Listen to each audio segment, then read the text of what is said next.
Well, welcome everyone. I'm really thrilled to be here. I think for our organization and obviously for the industry, innovation is something very, very important. We are in a boom time. Everyone's super busy. But at the Real Estate Council, we've been really trying to keep our members engaged and help them make new connections to potential business opportunities. We are a commercial real estate trade organization based in Dallas. We have 1,700 members and over 500 member companies, and I see several members here, so I'm glad to see you. Hey there, Charlie. So we actually started as an organization 25 years ago, dealing with some of the issues that Heather mentioned, and I don't know whether she's walked away or not, but we are working with the City of Dallas to try to improve the process of development, which is just a nightmare here. So we have been working with the city as well as a lot of our members to try to improve that situation and try to make development easier. We get engaged in a lot of different issues as an organization. We are the largest and most influential commercial real estate organization in the state, so we're excited to be here. So we had a little brief call yesterday, and I gave everyone a little bit of a homework to tell us something about themselves. If they don't tell it, I will. But I'm going to introduce our panel. I'm really privileged to be standing here. To my right is Elie Finegold, and I'm sure, I don't know how much you told them about you before, Elie. None. A lot? None. Nothing. Nobody okay. knows anything about me. Okay, well, So- I'm going to tell you something about him that'll be shocking. But anyway, Elie is the Senior Vice President of Global Innovation and Business Intelligence for CBRE, reporting to the Chief Administrative Officer. He leads the identification, development, and introduction of innovations that support continued growth of their existing businesses. He also seeds the future by identifying and exploring options for new long-term initiatives in business. Prior to CBRE, I think this is a cocktail conversation. Yeah. We want to find out about how you were the founding president of Island Global Yachting. Yeah. Hopefully we want to talk about that. Okay. And he has been involved in a lot of different entrepreneurial activities. But I think the thing that I find really interesting about you, you're a graduate of Harvard. I am, yeah. You specialized in music and culture. Oh, you went deep. Yeah. I'm a Google queen. So tell me about music and culture at Harvard and how that relates to innovation and technology right now. You have no idea how many times my parents have asked me that question. So I actually studied, I designed my own major at Harvard. I was very fascinated about the ways in which cultures use music and music reflected culture. And what I wound up studying turned out to be technology, even though I didn't quite realize that. I wound up so I was also very interested in technology and took a lot of science and history of science courses. And I wound up studying the ways in which the different types of recording technologies change the way the cultures use music. And it was really fascinating, totally useless. I wrote a book about music in Israel that like 7 people read, and realized this was not, you guys read it? Really? You're a rock star and you didn't know it. So I wound up founding several technology companies after that. The second one happened to be in the real estate space, and that's how I wound up going down the wormhole of my career. My company was eventually purchased by Insignia Financial Group, Andrew Farkas, and I went and became the Chief Innovation Officer of Insignia. That was subsequently sold to CB, and then I wound up being a founding partner of Island Capital Group, which is now the owner of C3 and NAI and all of the other associated companies. And my area of focus was with Island Global Yachting, which was at the time our largest subsidiary. And my job, believe it or not, and I don't know if Steve English is still here, one of my old colleagues from that business, my job was to travel around the world and spend about $1.5 billion over 5 years buying, building, and operating luxury mega yacht marinas in the most glamorous locations on Earth. That's too cool. Bam.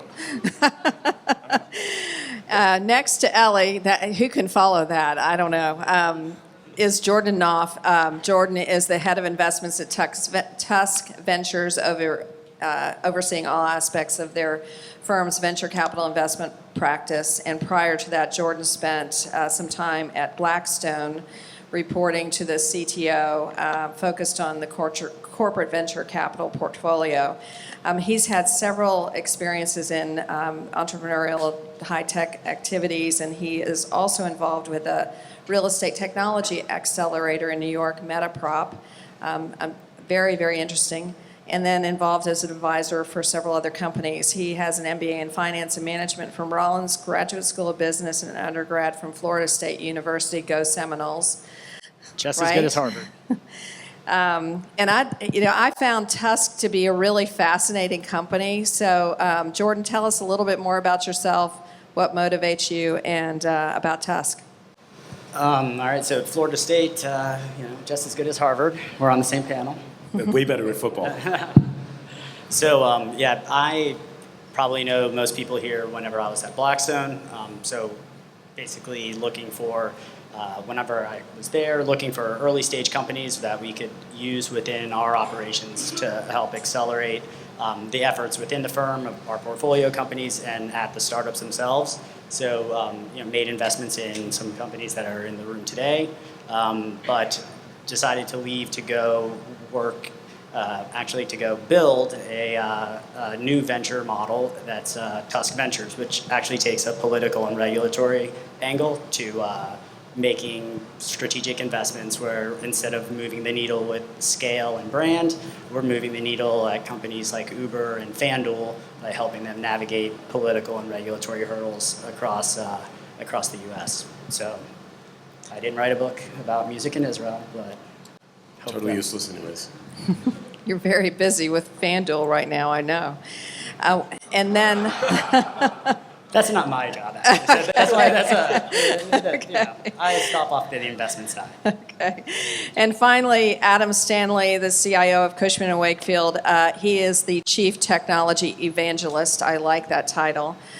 He's responsible for corporate and client-facing technology. He works with their clients with a focus on how he can bring innovation to them, and has had a technology leadership role in many companies, as he will tell you more about. MBA in Strategic Management from the Wharton School, undergrad of Washington University in St. Louis.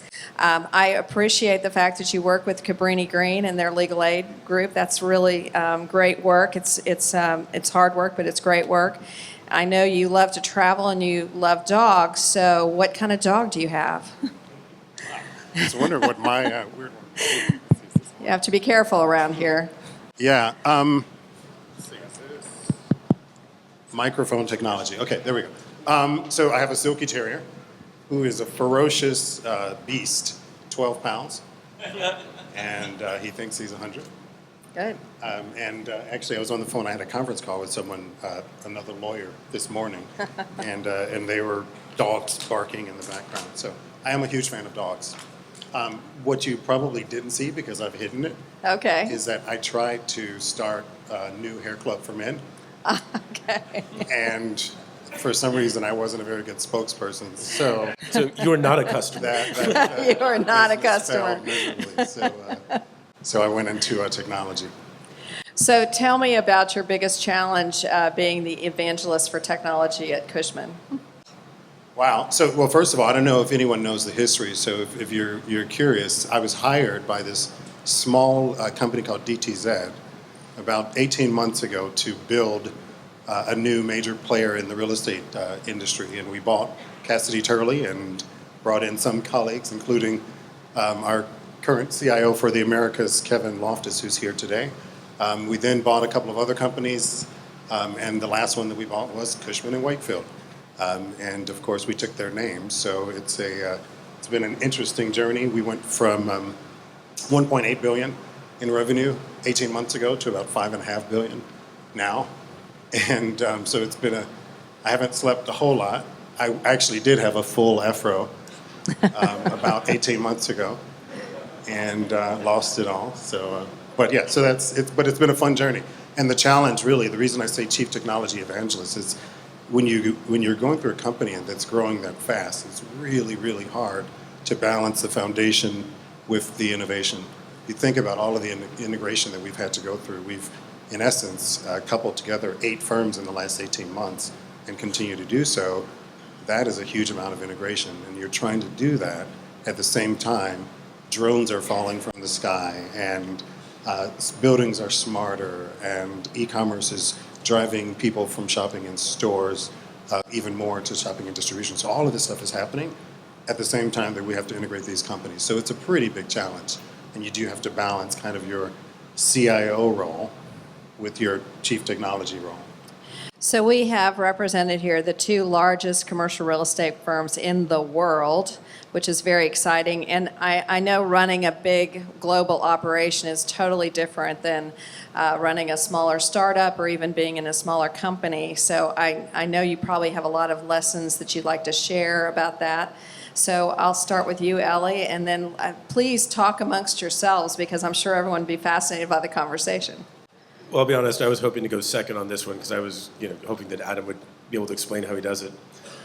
So CBRE, as you know, we're about a $12 billion company right now, also built off of an enormous number of acquisitions. We recently did one of the largest acquisition, I'm sorry? Little teeny acquisition that you guys do, September 2nd. Yeah, we did a teeny one. Yeah, we added about 18,000 employees in one day when we acquired the Johnson Controls facilities management unit and combined that with our former global corporate services business to build what's currently our global workplace solutions.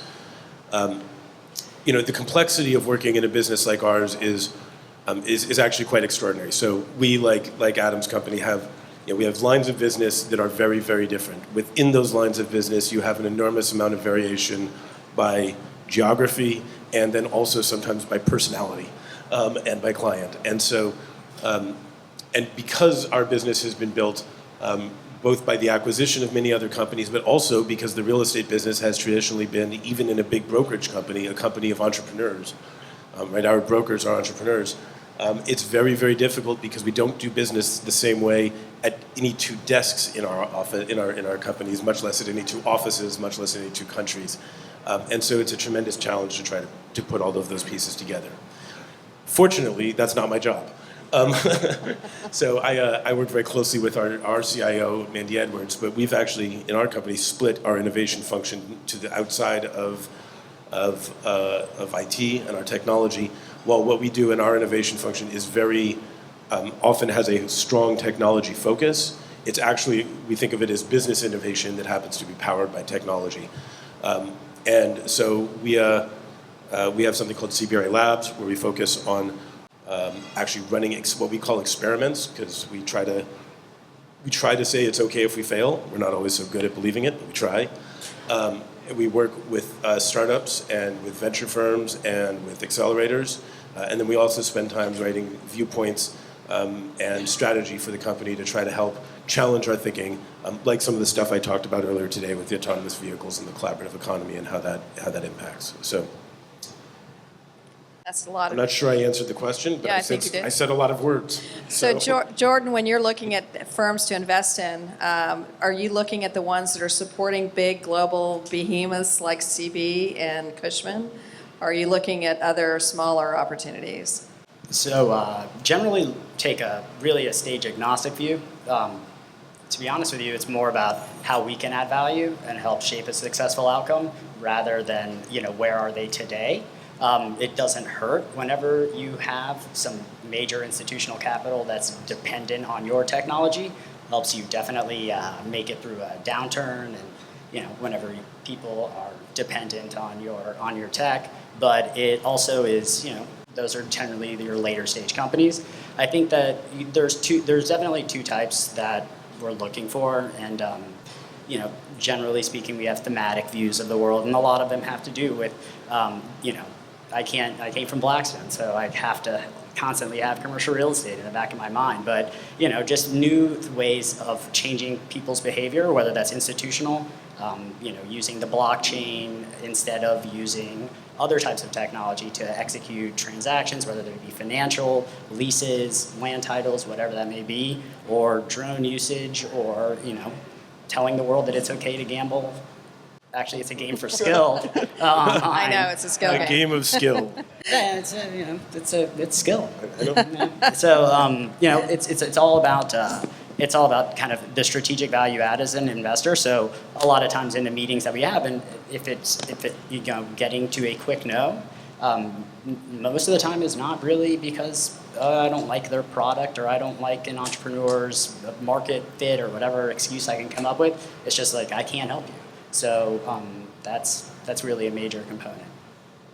So Adam, having this recent consolidation responsibility, and how do you find your way to see outside of the day-to-day clutter of a consolidation, rapidly consolidation, and also how would you describe, although you've been in a state of disruption probably since you started your job, what would you describe disruption to be within a quickly consolidating industry?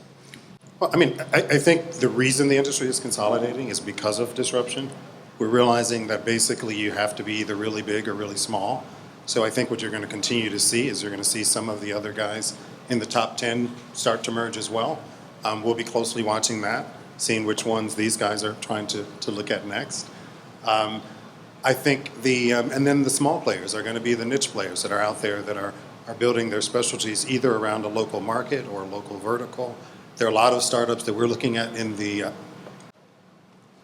a particular space that's going to become very competitive. Okay, I'm not allowed to ask you which ones. But if you think about some of the market trends, there are going to be a lot of niche players that really are built to handle that. So first and foremost, you kind of have to grow to allow yourself to do things like Elie's done. So you have to have a certain amount of scale to be able to split your innovation group out and actually have it, CBRE Labs in Dallas. It's something that you can't do when you're a smaller player. But the flip side of that is the biggest strategy for managing through the consolidation is just being smarter. So there's a lot of stuff that we've had to stop. Some of the team over the last few weeks as we're planning for next year, we've gone through list of dreams and all these things that the business really wants to do. And we're saying, okay, is that really going to add value? Is that going to improve our EBITDA position? Is it going to grow revenue at a pace that's faster? And if it's not, then stop it. Because when you're spending $20 million just to integrate 2 ERP platforms, you can't spend $20 million for drones and driverless cars and things like that, unless you stop all of the other stuff. So I think it's about balance. It's about really being strategic about where you're spending your money, and it's also really about talent. And I think that's a topic that would probably be consistent across the firms. It's really difficult getting talent that can manage this type of disruption in a corporate environment. I'm glad you bring that up because we talked about it yesterday. I do think the race for talent is probably the biggest challenge every company, every corporation is facing. So why don't we talk about that? Elie, what are you all doing to find the right people, to keep the right people, and understanding you're working in a global marketplace? So it's not like you're hiring someone in Dallas that's just going to work in Dallas. Yeah, well, and I mean, actually, I would take it back a step further, which is what we are finding increasingly is that when we talk to our customers about real estate, what we're really talking about is talent. And that our real estate decisions, the real estate decisions of our customers are being driven by their ability to find, attract, and retain talent first, and then the real estate costs later. Because at the end of the day, if their real estate solution can help them bring in talent, it will always be worth the investment. Absolutely. And that is more important now than pricing. Flexibility is important to it. This is increasingly important, but far more important than anything else is pricing. So at CB, we actually have an initiative, we call it our Workplace 360 initiative, that is, we have started by experimenting on ourselves 2 or 3 years ago, and now it's become the focal point of the services we're providing, which is creating this new, very exciting, flexible workplace that creates these dynamic offices. So we rolled it out at our global headquarters in LA. CBRE Labs, my team, actually, we just moved into a new space. It's a Workplace 360 space here in one of our Dallas buildings. The office that I work in, unfortunately, was the last renovated office before the new 360 program, so I'll be seeing it in years. But what this workplace does is, and again, it's interesting because it again comes back to technology and talent. First of all, it's essentially a workspace that is highly enabled by technology to create spaces for people to do individual tasks. So a place for people to meet, a place for people to read, a place for people to type. All of these very specific tasks, custom tailored, and then creating an environment that not only makes your people feel productive, but it makes them feel good about coming to work. So we had the first offices that were something called WELL certified, which is essentially a health certification that's akin to LEED, but for health. We provide snacks, we provide activities, we have these, it's beautiful. And what we found, interestingly enough, is that the average number of square feet per employee has dropped in our offices down to about, in these new offices, down to about 120 square feet per employee. And yet, utilization in terms of the amount of time that employees are spending in the office has skyrocketed. So more people are coming in and spending more time in less space than ever before. That's very efficient. And what that means to us is not only that we're using our space effectively, but that we're engaging our talent effectively, and that's a sustainable competitive advantage for us that we're trying to bring to our clients, and I think will be a theme across real estate in the coming decade. I know, Jordan, when you're looking at new investment opportunities, that one of the metrics is the leadership of the company, but you also have to be concerned about talent below the leadership. So tell us a little bit about how you evaluate that. Sure. So obviously, to be honest with you, that's the number one thing that drives any investment strategy that I've been involved with, and the one that I've created at Tusk Ventures. Basically, the level of conviction that I have with the co-founders, the senior management team, and so on, because in my mind, great founders hire great teams. Great teams attract great talent, and it trickles down. And so if I find the right team that I believe has the grit, the tenacity, the drive to go out and create a successful product, if they're, it doesn't hurt if one of them is a technologist, but it's not a prereq because they'll go out and they'll find the right one. With evaluating it, that just is looking at the cap table and seeing how much ownership their key personnel have. So I think that's a pretty easy solution. The hard part is finding the right founder. So Adam, it's not about what kind of degree you have in terms of finding the right talent, correct? Because obviously all of you have different degrees and different kinds of focus of study. What are you looking for when you're looking for top talent to help within your organization? I think, so first of all, the biggest challenge, I think, is the new talent that's out there. There are two major problems. One is, and apologies to any millennials in here, there's an entitlement mentality that I'm seeing.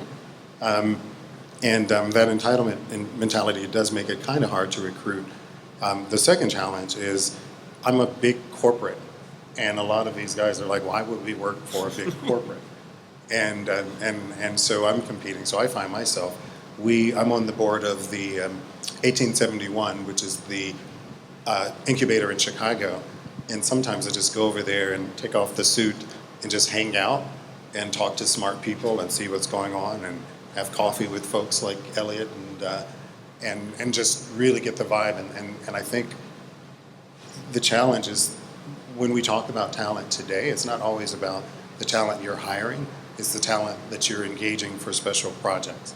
Because I'm not necessarily looking to bring in 100 brilliant, startup type people, but I'm looking to make those startups feel they can work with me and bring ideas. So, the F9 guys that come to our virtual vendor fairs and Brandon from Hightower and all of the guys, I need them to think that they can actually work for this stodgy, big, corporation, and that's really more my talent challenge. Right. Sure, we want to bring in great leaders to be full-time, but I think if you look at the portfolio of work currently, it's probably 90% external resources that are actually going to do the majority of the change work. So that's a talent that's more of a concern for me. Yeah, well, and I think that's one of the really great things. I mean, I think it's the reason that we're all here is to get close to the talent, to be able to create this sort of virtual network of startups and startup communities that can help us do some of the heavy lifting and be part of our talent ecosystem, even if they're not necessarily our employees. We talked about the sharing economy earlier today. I mean, there's a little bit of the sharing economy going on here, and that we are competitors who are often sharing and collaborating on working with startups to help us both grow and succeed. And it's a very, very interesting dynamic as a big company because on the one hand, we have to try to drive our companies forward. On the other hand, we have to effectively manage the risk.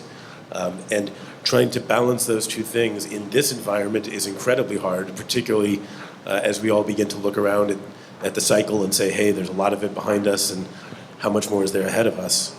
It creates some very difficult decisions when we work with startups to say, we love the talent, we want the talent, but how quickly are we going to be willing to deploy it across our companies? Because if the cycle goes down and the companies either fold or aren't able to sustain the ability to scale up to organizations of our size, which are both huge organizations, we put our organizations at risk. And so it's a very, very interesting dynamic. And while it's all of these new technologies that enable people to link applications together is great from the perspective that allows us to move quickly, it sometimes feels like you're constantly teetering over the edge of, or the abyss of destruction, right? You know, if you take the wrong step, you can wind up going too fast and actually harming yourself. Yeah, and the startups change so frequently these days. There's two that we were working with. One was, and I'll try not to use names, but they were working in one particular area of space leasing. I'll just leave it kind of space leasing. And they were partnering with us, and we actually did a pilot. A lot of our folks fell in love with the technology. They thought it was really cool. And then I got a call one day from the CEO of this company, and he said, well, we've decided we don't actually want to partner with the real estate providers.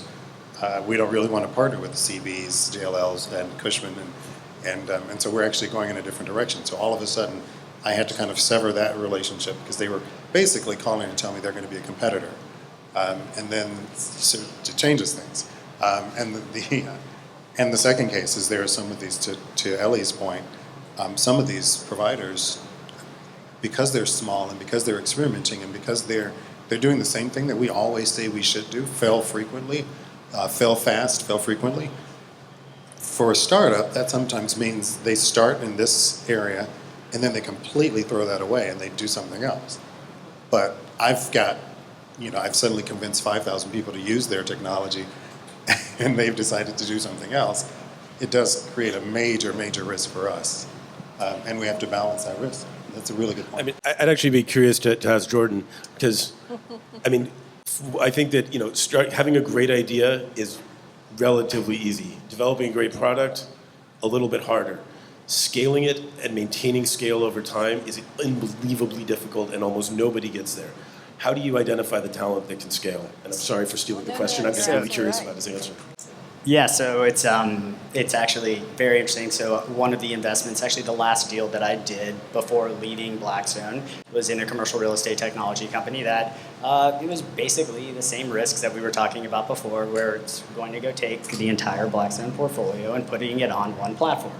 But it was a little bit easier of a sell whenever I told everybody that we're going to get rid of these spreadsheets, and we were providing a solution to something that didn't exist. But,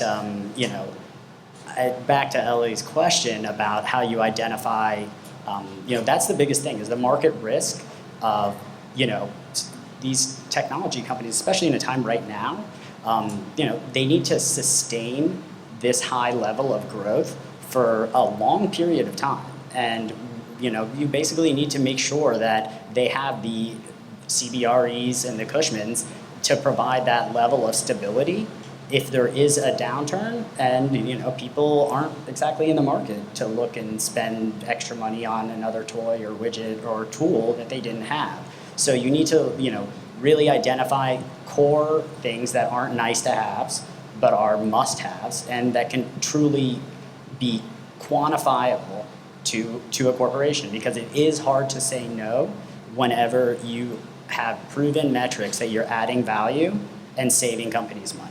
So efficiencies gained is something that, not the end product, not saying that, I've got this testimonial, but showing me use cases and then me calling. It's a very tight-knit community, so me calling one of them, how is this working out?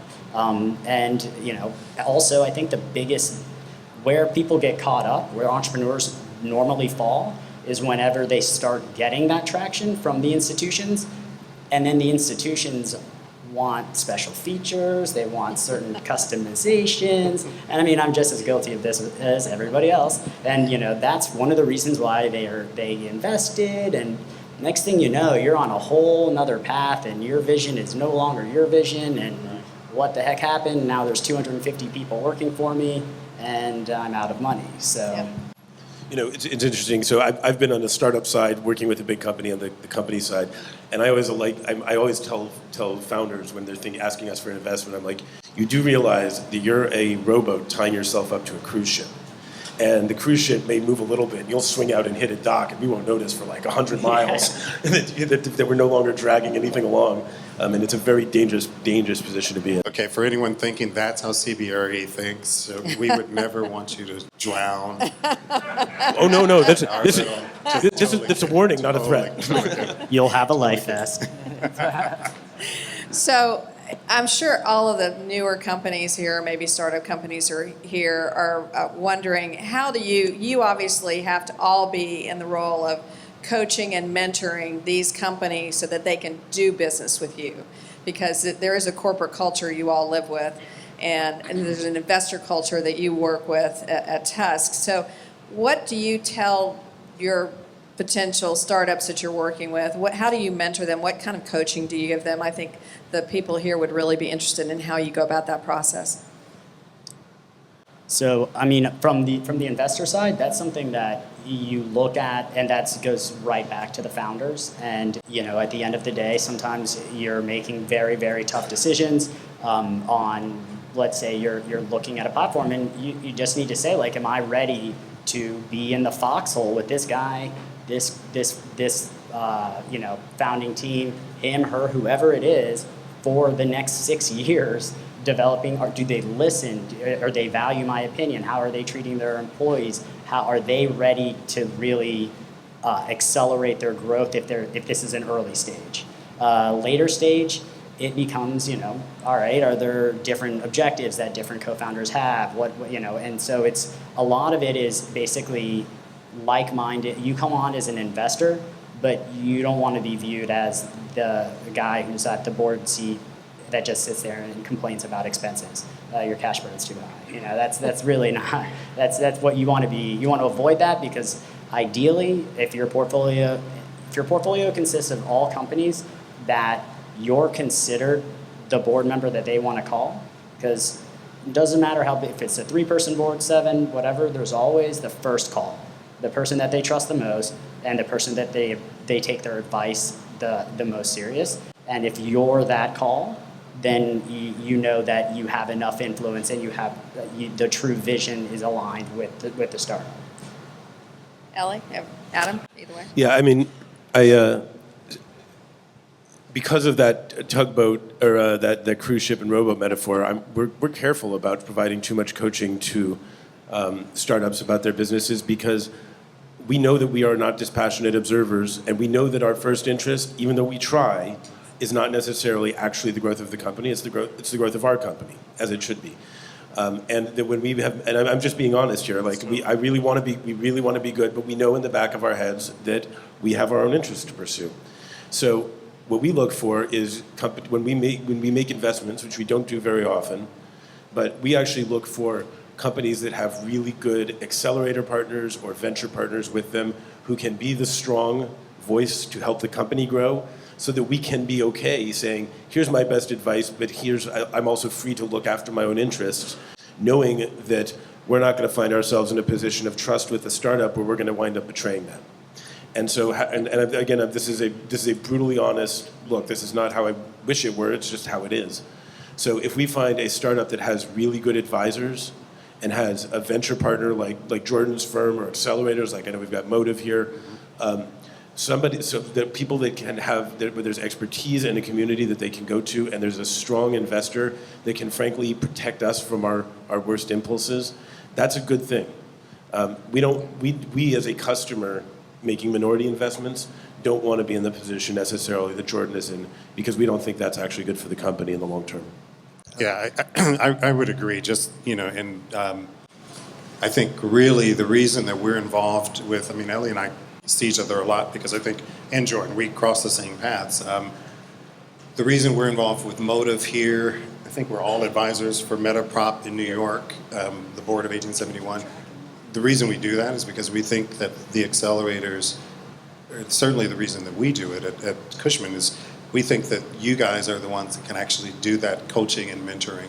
And the fact of the matter is there are going to be 300 startups that started since this panel began, and we can't mentor all of them. So so my hope is that with the Motives of the world, especially the new incubators, which aren't just about giving a little money and putting them in a shared space, but the new incubators are bringing in the universities and the VC funds and the private equity experts and the marketing experts, and they're bringing all of these people into an ecosystem and training the startups the way they should. So actually the mentorship that today's startups are getting is probably better than 5 years ago. And the more we can invest in the Motives, the MetaProps, and the 1871s, I think the better off we are as companies, because we actually get startups that know how to negotiate with CBRE and then come to Cushman and Wakefield the next day and go to Collier's the next day. Just to, now I feel like I was just painting a rosy picture. So my motives are... Everything is rainbows with you, Jordan. Exactly, right? It's all perfect. So, just to throw another little wrench in there, and, it's great that whenever venture partners are involved, but I want to try and get, my motives are really, I want an exit in 7 years. If you're at the seed stage, I have LPs that I need to appease to.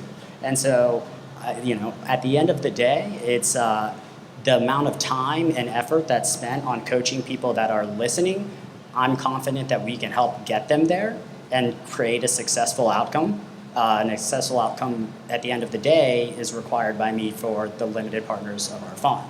So that's who my ultimate best interests are always in line for. And you're always going to have some that are lingering, and eventually, you have to kind of sever. You only have 24 hours in a day, Right. And you got to sleep for 2. So. And you're here to make money, and that's the most important thing. So for your investors and your shareholders. I mean, that's the goal. Right. Well, I'm going to ask you one more question, and then I'm going to open it up for questions from the people that are assembled here. So right before I came out here, I got an article that one of my members sent me that encouraged me to invite this person from New York to talk about the biggest disruptor in the commercial real estate space. And one of you promised me a Trump and kind of Trump-esque kind of presentation. So I want to talk about the big, huge opportunity that's presented to commercial real estate by driverless cars. Disruptor. Okay. Well, so I actually talked about this morning. Okay. So some of you may have heard. Sorry, I missed you. That's okay. Some of you may have heard this. It must have been fascinating. And this morning I was actually trying to downplay it. So I think that autonomous vehicles, and more importantly, autonomous vehicles delivering transportation as a service, will be one of the most fundamental disruptors in the way that people consume and use the built environment in our lifetimes, and possibly in many lifetimes, probably since the automobile. I think it will, and I think it's going to happen sooner than many of us think, and I think the change will be more profound than many of us think. Ray Kurzweil always talked about how the fallacy of technology is people always think it's going to come sooner than it does, but it's going to impact less than it does. And in fact, what happens is it takes a while to get there, and then the impact is huge. We have actually been anticipating autonomous cars and transportation service for a very long time, and I think the impact will be huge. Driven by concerns about safety, driven by the fact that it is a far more efficient utilization of capital, driven by the fact that providing the reduced amount of infrastructure we need will also be of enormous both financial and environmental benefit. I think that it's going to change the way that we utilize real estate, and to some degree, mobile stock will become a new asset class of real estate as people can do things inside of vehicles and while they are moving that previously they could only do in their offices. Don't read into that statement. I will say that I probably spend, so my firm, Tusk Ventures, basically we're a strategic venture firm.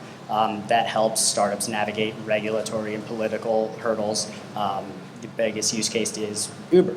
And so we are very, very, very in touch with the driverless vehicle, autonomous everything. It's probably spend 25% of my day on until somebody taps me on the shoulder and says, let's get back to the whole cryptocurrency thing. Did you help them buy Carnegie Mellon? So I actually have a view that we're going to see the autonomous shipping and so freight. I think that there's going to be that's going to be first. You're going to see platoons of trucks that have one driver with 7 chassis behind them going 90 miles an hour through Nebraska at 2 o'clock in the morning before you see, Elie getting a ride to work reading the newspaper. But, that at the end of the day, it is going to change fundamentally everything. But I'll say that it's a toss-up for me. The two biggest things, using the blockchain, I'm not giving up on that. The blockchain for smart contracts, for real estate transactions, things that aren't Bitcoin paired with autonomous vehicles are going to be the biggest game changers. Great. Adam? I think I'm probably in between the two of Elie and Jordan. So there are two huge industry changes that we're seeing. And one of them is kind of weird to mention because it's been underway for 20 years now, almost. But the e-commerce. So I remember when I was in grad school in '99, half my class left between the first and second year to go start, death.com, funeral.com, all of those stupid .coms that don't exist. But now the e-commerce wave is that everything is now being bought. So no one even thinks about food as being unique anymore. So I get HelloFresh from here in Texas. They're based in Grand Prairie. It's where I get 3 meals delivered every week because I can't cook. And people buy their food, they buy all their clothing. And what's happening in the commercial real estate space is that the industrial properties are becoming so much more relevant than the retail properties. And so I think how that e-commerce trend will tie to the driverless car trend is that all of these distribution systems need to be more and more efficient, and driverless shipping, as Jordan alludes to, I think is going to become a big part. UPS every year struggles to hire enough drivers for Christmas, and most of you have had something late because of that. If you actually have driverless UPS trucks, you have a much better system there. You have the Targets, the Walmarts, the Amazons of the world delivering all of their product from point to point using those driverless cars. So if you put e-commerce as a trend next to the driverless cars as a trend, I think that's why I would probably bet that the commercial applications are going to be a little bit faster than the retail and personal applications. So an interesting statistic, since 2007, the U.S. has experienced the first structural decline in miles driven.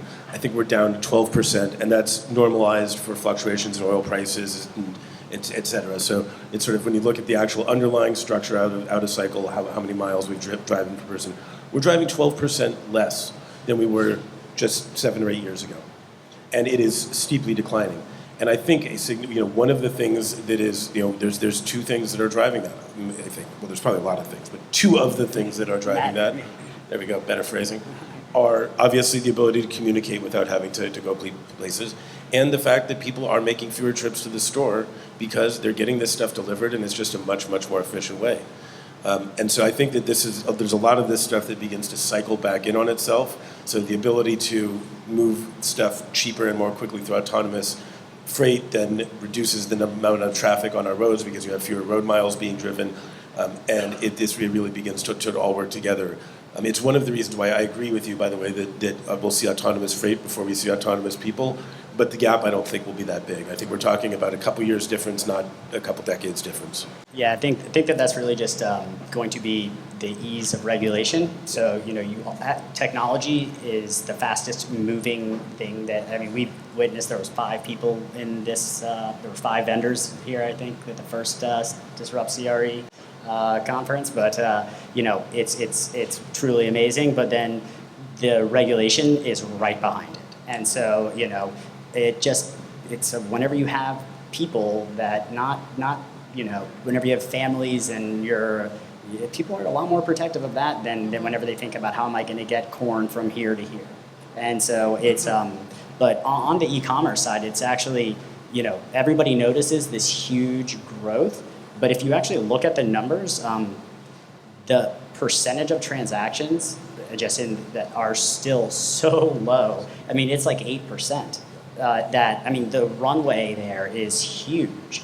And so, there's only more room to grow. So, to all the entrepreneurs out there that are a little bit scary, it's a little bit scary of a time. People are saying that it's a frothy market. That just matters what product you build, because there's still a tremendous opportunity out there.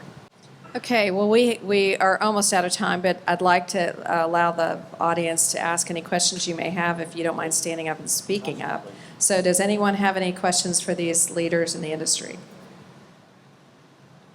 Okay, I guess you taught them. Okay, there you go. Is there any CRE tech companies overseas that we should be paying attention to that just hasn't got here for any reason that you guys are And I apologize because when I'm here, I'm very America's focused, but we actually invested in Pi Labs in the UK. So we are a sponsor of that incubator, and we're starting to. The ROI hasn't quite emerged yet. We haven't seen any huge things come from there, but I think London is still that's number one or number two, Elie, between New York and London. They keep fighting for which is the biggest real estate market. I think London is going to be a huge source of innovation, and there are a lot of companies that are starting up there. I think the other thing that we're seeing is Krakow, like Poland, is actually having a lot of innovation coming out of there. But I think it's still pretty nascent. And one of the challenges is if you think, the regulation here is complex, any regulation there that's displacing people and drones replace people and driverless cars replace people, that's not happening in France anytime soon, which, they won't even allow Uber. So I think it's going to be a little bit challenging in some of those markets, but I think London's going to be the next place for the big things. Yeah, I think that it's London, although there's actually some really interesting innovations coming out of India and Israel. You've got people thinking really creatively. I'm sorry, man. It's a short list. But that said, I think that when we look at particularly in terms of those technologies that impact the transaction, I think it's going to be a while before you're going to see a lot of cross-pollination, simply because the regulatory environments and just the customs are very different. I think we are seeing some American companies that are now really beginning to push abroad in a meaningful way. But I think the jury is still out on whether they're going to be able to expand there. The most successful real estate technology company in history is CoStar. And CoStar has had a very difficult time establishing a presence overseas, historically. And I think that that's also,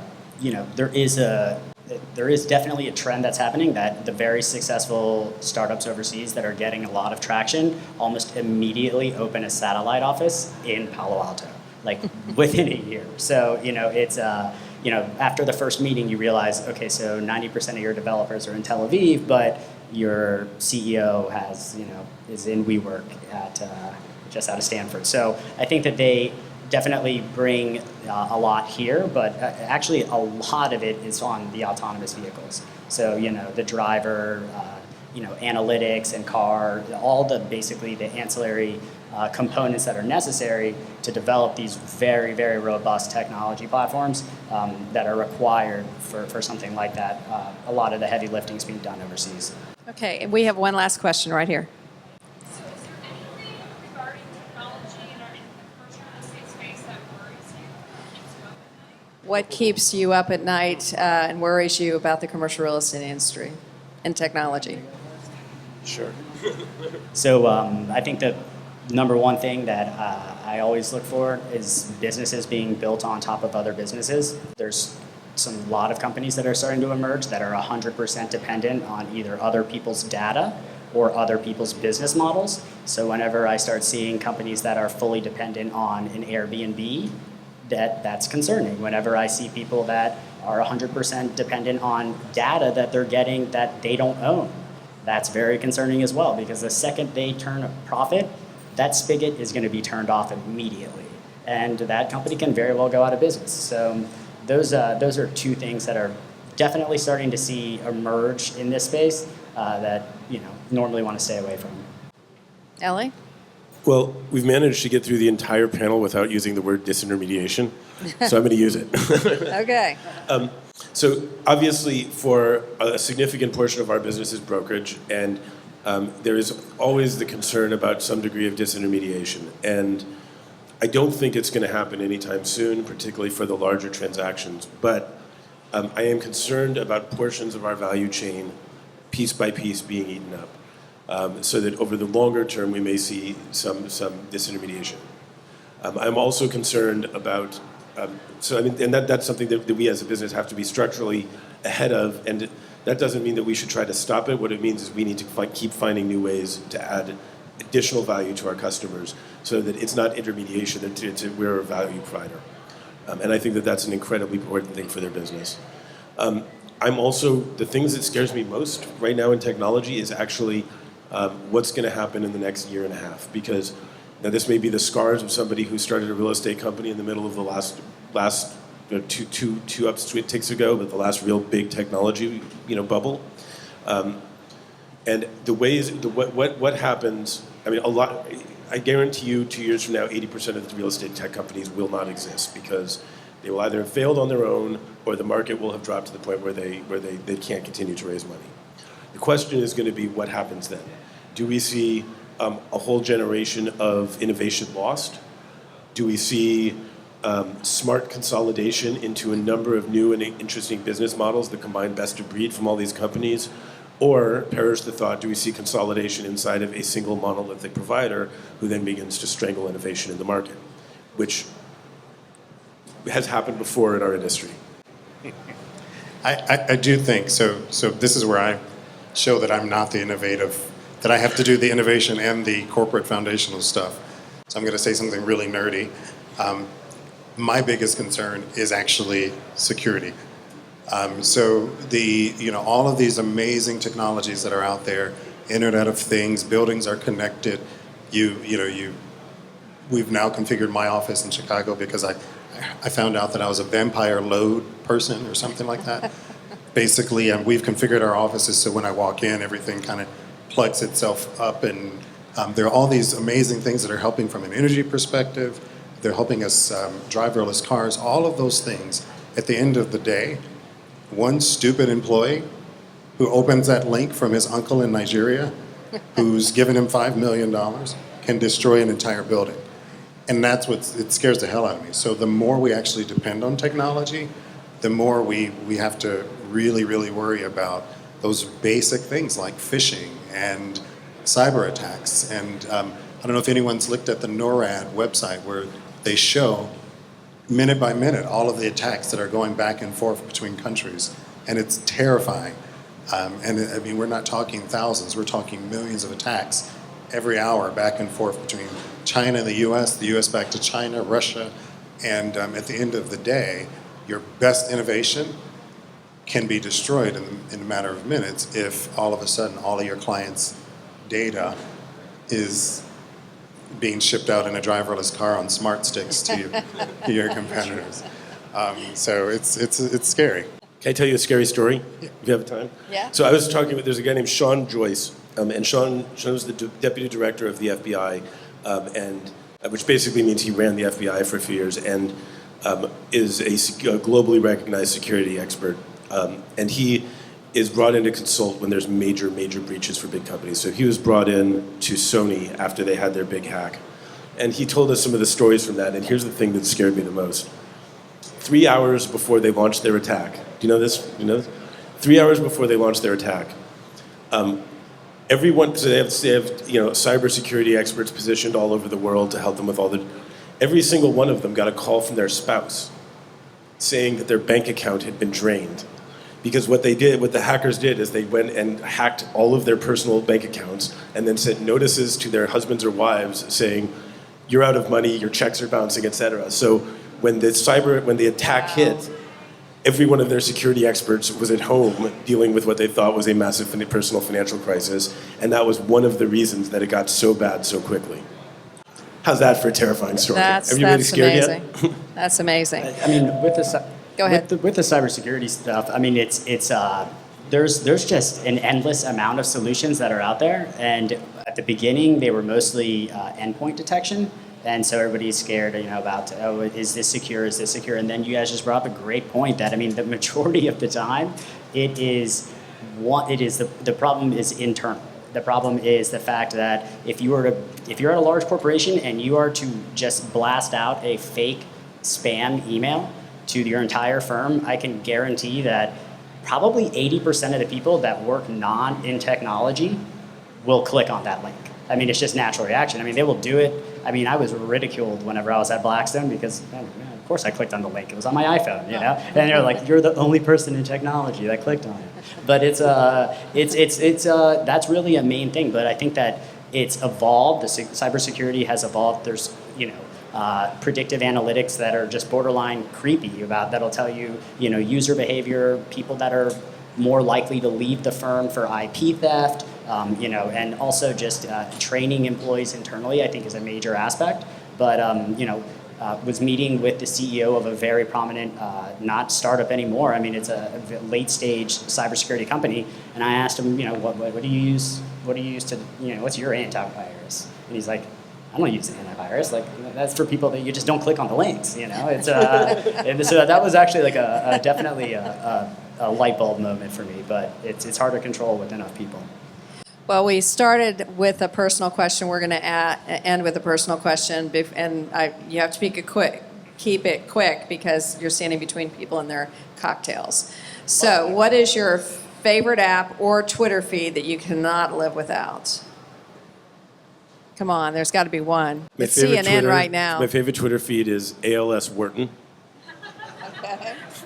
That's Adam. So my favorite Twitter feed is probably Duke Long's. Duke Long, for those of you who don't know, Duke Long is sitting over there in a very, very dapper suede jacket and is one of the best bloggers and journalists about the real estate, as well as the foulest-mouthed journalist about the real estate tech space there is. I love what Duke has to say and following him. And my favorite app, I'm gonna actually look to my right. Man, Uber is changing my life every day and continues to change my life every day. And it's not the app, obviously, but the service that comes with it just is it's literally changing the way that I spend my day. Jordan? So I'm going to also say that Duke, just because I'm terrified he's tweeting right now. How bad He's blogging, right? Yeah, he is. So his is. I'm gonna get on your Twitter feed after this. Go to his hashtag immediately. Okay. But as far as apps go, I think that there's two that I can't live without. Obviously, one is, they're a portfolio company, but it doesn't matter anymore. Is obviously Uber. But then the other one is Mattermark. That's a company that they've launched pretty recently, actually. I was one of the first users that I can, in all of these great conversations that I'm having with entrepreneurs and they're telling me the names of other great startups, I just type it in and it gives me a full history of funding, and I can see that Elie put some money in, and then basically it shows me everything I need to know about startups and a bunch of nerdy growth metrics. I mean, if you really want to get nerdy with venture, that's what you want to go to. That's fascinating. Adam? I'm just wondering what these guys talk about over dinner at home. So my personal, I follow Eater, the Chicago Eater, on Twitter because I want to figure out the best restaurants to dine at. My favorite apps are probably Netflix for How to Get Away with Murder and Clash of Clans, just because it's a stupid game and I play it. So I wish I could say it was something, real estate related or technology or startups, but I want to know about food and how to get away with murder, which might actually have something to do with my job, but It's got to throw Spotify in there as well, Of course. Well, I can't thank you enough, gentlemen. You were fascinating and charming and engaging, and we want to thank you for being here today. Thank you so much. Thank you.